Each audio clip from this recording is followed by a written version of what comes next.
यहाँ चाहिँ मेरो मम्मी चाहिँ के अरे के मम्मी के भयो के रोप्नु हुँदैछ के पो टिप्नु हुँदैछ लौका यहाँ हेर्नु सक्नुहुन्छ लौका क्या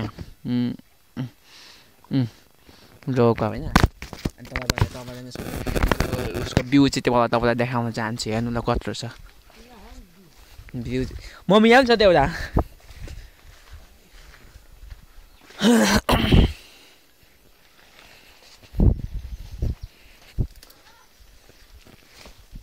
देखाउनु त मम्मी देखाउनु अलिक ठुलो गरी कता छ हेर्नु सक्नुभयो हेर्नुभयो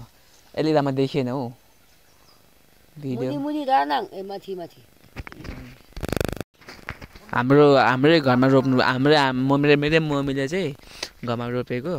घिरौला जम्मा यो त कति मही 10 किलो छ कतिको छ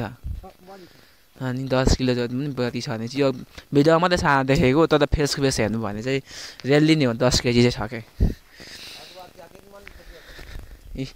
यहाँ मम्मीले टिप्नु हुनुहुन्छ यो चाहिँ आफ्नो घरमा अर्गानिक हो क्या रोप्नु भयो अनि म भोलि लान्छु नि त के को पाप हुन्छ हौ यत्रो फलिरहेछ यहाँ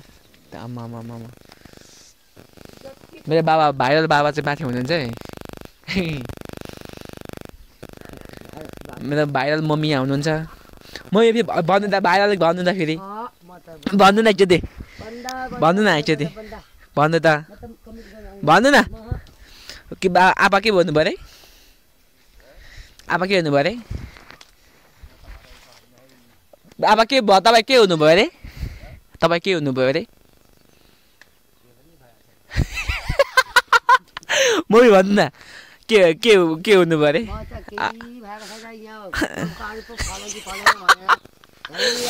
मेरो मम्मी आप्पा चाहिँ अब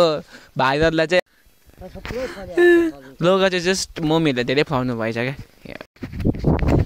ओके गाइज म चाहिँ अब भोलि चाहिँ मेरो घरमा चाहिँ घर छोडेर जाँदैछु उलाबारी अनि उलाबारी आएर नै मैले केही भिडियोहरू बनाउँदैछु अनि मलाई त्यति छ मात्रै तपाईँले सपोर्ट गरिदिनु होला भन्न चाहन्छु अनि यहाँ हाम्रो भाउजू हुन सक्नुहुन्छ बाख्रा के अरे कुखुरा यो बाख्रा चाहिँ क्या अब जति कुखुरा चारो दियो त्यति नै यो चाहिँ कुखुरासँगै नै खान्छ कि यसले चाहिँ के अरे चारो चाहिँ यहाँ मकै भयो धान भयो सबै कुरा यसले खान्छ क्या कतिखेर कुखुरालाई चारो दियो त्यतिखेर खाम भनेर पर्खिराखेको हुन्छ क्या यो